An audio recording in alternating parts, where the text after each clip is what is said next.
హైందవుని వదిలి క్రైస్తవంలో కలిసినటువంటి వారిని తిరిగి హైందవంలో కలపటమే గర్వాపసి అనేటువంటి పేరు మీద కొందరు మతోన్మాదులు తిరిగి వారి మతంలో కలుపుకోవడానికి చేసేటువంటి ప్రయత్నం. కానీ అసలు ఎవరిని మరి గర్వాపసి చేయాలి, ఎవరిని మరి మతంలో కలుపుకోవాలి అని చెప్పి మనం ఆలోచన చేసినప్పుడు వాస్తవంగా అసలు హైందవం వదిలి క్రైస్తవం పుచ్చుకున్నటువంటి వారిని మతంలో కలుపుకోవడం కాదు. మొదట వారు చేయాల్సినటువంటి పని ఏంటిదని అంటే, దేవుడే లేడు అని చెప్పేటువంటి నాస్తికులు ఎవరైతే ఉన్నారో వారిని ఆస్తికులుగా మార్చడం మొదటి పనిగా పెట్టుకోవాలి. రెండవది, నాస్తికత్వం అనేటువంటిది హైందవమే ప్రోత్సహిస్తుంది. ఎందుకనంటే హైందవ మూలాల్లో నుంచే, హైందవ సిద్ధాంతంలో నుంచే, హైందవ దర్శనాల్లో నుంచే ఈ చార్వాక సిద్ధాంతము అనేటువంటిది దేవుడు లేడు, దయ్యం లేదు, స్వర్గం నరకం ఏది లేదు, తినుము తాగు సుఖించుము, నీకు ప్రత్యక్షంగా ఉన్నదే సర్వం అని చెప్పి బోధించేదే ఈ యొక్క చార్వాక సిద్ధాంతం. అది కూడా హేతువాద సిద్ధాంతం. కాబట్టి ఆ యొక్క చార్వాక సిద్ధాంతాన్ని నమ్మేటువంటి వారు, చార్వాక సిద్ధాంతం ప్రకారం నడుచుకునేటువంటి వారిని గురించి ఆలోచించినప్పుడు అసలు వాస్తవంగా మరి నాస్తికవాదమే హైందవము మరి బలపరుస్తుందని చెప్పక తప్పదు.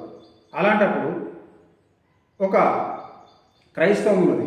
ఆ క్రైస్తవము దేవుడు ఉన్నాడని చెప్పి నమ్మేవారు లేదా నమ్మేది. కాబట్టి మరి క్రైస్తవంకు వెళ్ళినాక తర్వాత వారు దేవుడు ఉన్నటువంటి నమ్మకంతో ఉన్నవాళ్ళే కాబట్టి వారిని తిరిగి మళ్ళా వారి మతంలో కలుపుకోవడము అది సరైనదా అంటే, ఒక దేవుని నమ్ముకున్నటువంటి వ్యక్తిని తీసుకెళ్ళి మళ్ళీ దేవునితోనే కలపడం అది విడ్డూరంగా ఉన్నది. అది ఏమాత్రం కూడా లాజిక్కు సరిపోయినటువంటిదిగా ఉండి ఉన్నది.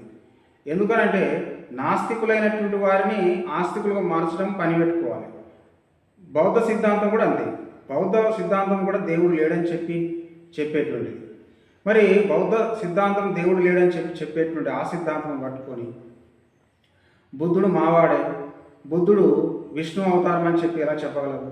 అసలు విష్ణువే లేడు, దేవుడే లేడు అని చెప్పినప్పుడు ఆ బౌద్ధము స్వీకరించిన లేదా ఆ బౌద్ధానికి సంబంధించిన వారు మా మతస్థులే, మావారే అని చెప్పి ఎలా చెప్పగలరు? అందుకొరకు ఇది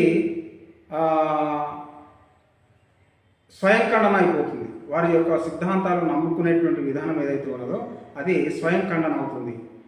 అందుకొరకు ఈ యొక్క గర్వాపసి ఎందుకు వాస్తవంగా చేస్తున్నారనంటే, దీని వెనకాల ఒక రాజకీయ కుట్ర అనేటువంటిది దాగి ఉన్నది. ఎందుకనంటే ఈ ముస్లింలను కానీ క్రైస్తవులను కానీ ఏదో విధంగా, ముస్లింలేమో వారు ఉగ్రవాదులు అని, అంతేకాకుండా వారు ఏది ఆవును వధించేటువంటి హంతకులని, ఆవు మా దేవుడని వారిని చెక్కుపెట్టడానికి లేదా వారిని లొంగ తీసుకోవడానికి, వారిని కంట్రోల్లో పెట్టుకోవడానికి ఒక ఎత్తుగడ అయితే, క్రైస్తవులు కూడా ఇది పరాయి మతం అని చెప్పి ఆ పరాయి మతము నమ్మొద్దని, అయితే ఈ యొక్క క్రైస్తవులుగా మారినటువంటి వారిని తిరిగి హైందవులు కలిపే విధానం ఏదైతే ఉన్నదో అది మేమేదో హిందుత్వానికి గొప్ప పనులు చేస్తున్నామని, ఏదో ఒరగబెడుతున్నామని, ఏదో మేము గొప్పగా ఏదో ఉద్ధరిస్తున్నామని చెప్పడం ఏదైతే ఉన్నదో అది చాలా పొరపాటు. అది చాలా వాస్తవంగా చెప్పినట్టయితే అందులో ఏమాత్రం వాస్తవం లేదు. ఎందుకనంటే అసలు క్రైస్తవం అనేటువంటిది మరి మతమే కాదు. ఎందుకనంటే ఆ క్రైస్తవ మతం మార్గం. ఎందుకనంటే యేసుక్రీస్తు చెప్పినటువంటి జీవన శైలి, యేసుక్రీస్తును ఆదర్శప్రాయంగా తీసుకొని యేసుక్రీస్తును అనుసరించడమే క్రైస్తవులు చేసేటువంటి పని. అయితే అది కొన్ని విధాలుగా మతపరమైనటువంటి కొన్ని సిద్ధాంతాలు లేదా మతపరమైనటువంటి ఆచార వ్యవహారాలు బయటికి కనిపించినా అసలు అంతర్గతంగా యేసు క్రీస్తు యొక్క బోధలు సంఘానికి సమాజానికి అత్యవసరం. ఈ సంగతులు తెలుసుకొని గొప్పగా చాటినటువంటి వారు మరి స్వామి వివేకానంద, మహాత్మా గాంధీ, అంతేకాకుండా కొంతమంది సాంఘిక సంస్కర్తలు, రాజా రామ్మోహన్ రాయ్ మొదలగు అనేకమైనటువంటి గొప్ప సాంఘిక సంస్కర్తలు, గొప్ప నాయకులు, మరి గొప్ప దేశభక్తులు ఈ యొక్క క్రైస్తవాన్ని పొగిడినటువంటి వారు ఎంతోమంది ఉన్నారు. క్రైస్తవం గురించి మంచి అభిప్రాయం కలిగినటువంటి వారు ఎంతోమంది ఉన్నారు. కానీ వీరి అభిప్రాయాలు, వీరి యొక్క గొప్ప మాటలు, వారి యొక్క మనోగతాలు పక్కన పెట్టేసి మతోన్మాదులు మరి ఒకటి వారి యొక్క ఓటు బ్యాంకును విస్తరింపజేసుకోవాలని చెప్పి, అంతేకాకుండా పోలరైజింగ్ కోసం ప్రాపగెండా చేసి వాళ్ళేదో మతాన్ని స్వీకరిస్తున్నారు కాబట్టి మేము హిందువులం మైనర్ అయిపోతామని, వాళ్ళు మేజర్ అయిపోతారని, వారు మా మీద పెత్తనం చేసి వారు మమ్మల్ని పరిపాలన చేస్తారని, ఇవన్నీ లేని కల్పనా కథలు సృష్టించి మరి చాలా భయపడుతుంటున్నారు, ఇతరులను భయపెడుతుంటున్నారు. కానీ వాస్తవంగా అలాంటిది ఏమీ లేదు. అసలు మరి వారు చెప్పేటువంటి విధానం ప్రకారంగా హిందువులు క్రైస్తవులుగా మారిపోతే వాళ్ళు మైనర్ అయిపోతానంటే మరి ఈ యొక్క క్రైస్తవులు క్రీస్తు పుట్టిన నాటి నుండి దాదాపు ఇంతవరకు ఈ 2000 సంవత్సరాల నుంచి కూడా, సుమారుగా 2000 సంవత్సరాల నుంచి కూడా మరి హిందూ దేశం పోయి క్రైస్తవ దేశం ఎందుకు మారలేదు? అంతేకాకుండా మరి ఈ క్రైస్తవులైనటువంటి వారు అధికారం చేతపట్టుకుంటే హిందువులను వాళ్ళు హింసిస్తారని చెప్పి ఎలా చెప్పగలరు? అయినా అది సాధ్యమేనా? ఒక అనేక మతాలకు ఆలవాలం, మతాలకు నీలమైనటువంటి ఈ యొక్క ఇండియాలో ఒకే మతము, ఒకే రాజ్యము, ఒకే రాజు సాధించడం సాధ్యమా? అది ఎన్నటికీ సాధ్యం కాదు. అందుకే ఈ యొక్క మరి నాస్తికవాదమును బలపరిచేటువంటి హైందవ అంతర్గత మత సిద్ధాంతం అయి ఉన్నప్పుడు దేవుడు ఉన్నాడని చెప్పేటువంటి వారితో మీకెందుకు అంత బాధ? అందుకొరకు ఈ యొక్క గర్వాపసి చేయడం ఏదైతే ఉన్నదో అది చాలా విడ్డూరము, అది మూర్ఖత్వం. ఎందుకనంటే హైందవం కూడా మతం కాదని చెప్పి, హైందవము అది జీవన విధానం అని చెప్పి వారే చెప్తారు. మతం కానప్పుడు మత మార్పిడి అన్నది ఉంటుందా? కాబట్టి మతమే కానప్పుడు మత మార్పిడి అనేటువంటిది ఉండదు. కాబట్టి మరి వారు చేసేటువంటి వాక్యలు, వారు చేసేటువంటి పనులు ఏవైతే ఉన్నాయో అవి ఏమాత్రం కూడా వారి యొక్క మాటకు, వారి చేతలకు పొసగనేటువంటి విధంగా ఉండి ఉన్నాయి. కాబట్టి ఈ యొక్క గర్వాపసి ఏదైతే ఉన్నదో అది కేవలము అది రాజకీయపరమైనటువంటి కుట్రతో కూడుకున్నటువంటి ఎత్తుగడలు తప్ప అవి కొందరికి మాత్రమే ప్రయోజనం చేకూర్చేవి తప్ప అదేమాత్రం కూడా సరైనది కాదు, ప్రయోజనకరమైనది కాదు.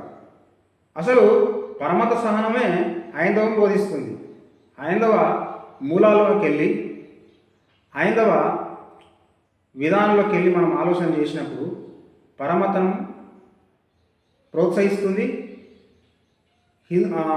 హైందవము పరమత సహనం కలిగి ఉన్నది. అందుకోసమే కదా హైందవులు అనేక మతాలు, ఉపమతాలు పుట్టుకొచ్చినాయి. మతాలు, ఉపమతాలు పుట్టుకొచ్చినాయి. అంత మాత్రమే కాక ఈవెన్ నాస్తికత్వం కూడా అందులో నుంచి పుట్టుకొచ్చింది. ఇది చార్వాక సిద్ధాంతం అనుకో, లేదా బౌద్ధ సిద్ధాంతం అనుకో, కొన్ని జైన సంబంధమైనటువంటి సిద్ధాంతాలు ఉండేటువంటి నమ్మకాలను ఇవన్నీ కూడా దాదాపుగా నాస్తిక సిద్ధాంతమే బోధించినాయి. కానీ వాస్తవంగా ఆస్తిక సిద్ధాంతము కలిగి ఉన్నటువంటి క్రైస్తవం మీద పడడం ఏదైతే ఉన్నదో అది అత్యంత మూర్ఖత్వము తప్ప ఏమీ లేదు. కాబట్టి హైందవము ఏమాత్రం కూడా ఒక్కరి సొంతం కాదు. అంతేకాకుండా మరి ఈ యొక్క హిందుస్థాన్లో ఉన్న ప్రతి ఒక్క మతము అనేటువంటిది అది హైందవ సిద్ధాంతంలోనికి వస్తాయి. ఎందుకనంటే ఒక సూక్తి ఉన్నది, ఏకం సత్య బహుదా వదంతి, ఏకం సత్య విప్ర బహుదా వదంతి అని. అంటే మరి సత్యం అనేటువంటిది ఒక్కటే, కానీ పలు విధాలుగా ఆ సత్యాన్ని బోధించడం జరిగిందని చెప్పి మరి మూల సూత్రం, హైందవంలో మూల సూత్రం.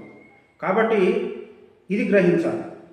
ఇది క్రైస్తవమే కానీ ఇస్లామే కానీ అది ఏది నాస్తికత్వమే కానీ జైన మతమే కానీ బౌద్ధ మతమే కానీ ఏ మతమైనా కానీ అవన్నీ కూడా అవి హిందుస్థాన్లో ఉన్నటువంటి హైందవ మూలాల్లో ఉన్నటువంటి ఒక గుణమే తప్ప ఆ విధానమే తప్ప మరేమి కాదు.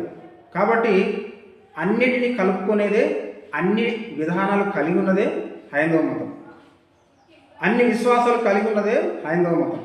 కాబట్టి అది క్రైస్తవం కూడా వస్తుంది. అలాంటప్పుడు అదే సిద్ధాంతం కలిగి ఉన్నటువంటి హైందవ సిద్ధాంతం కలిగిన క్రైస్తవం కూడా, క్రైస్తవం వేరే మతం అని చెప్పి ఎలా చెప్పగలం? వేరే మతం నుంచి వారి మతంలో ఎలా కలుపుకోగలం?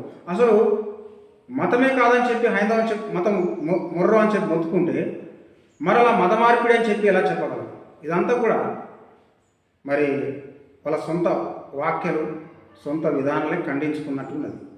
ఈ బుద్ధి రావాలి, ఈ మతోన్మాదులకు బుద్ధి రావాలి. అజ్ఞానంతో వీళ్ళు చేసేటువంటి పనులన్నీ కూడా డబ్బు కొరకు వారు ఏం చేస్తున్నారని మనం గ్రహించాలి.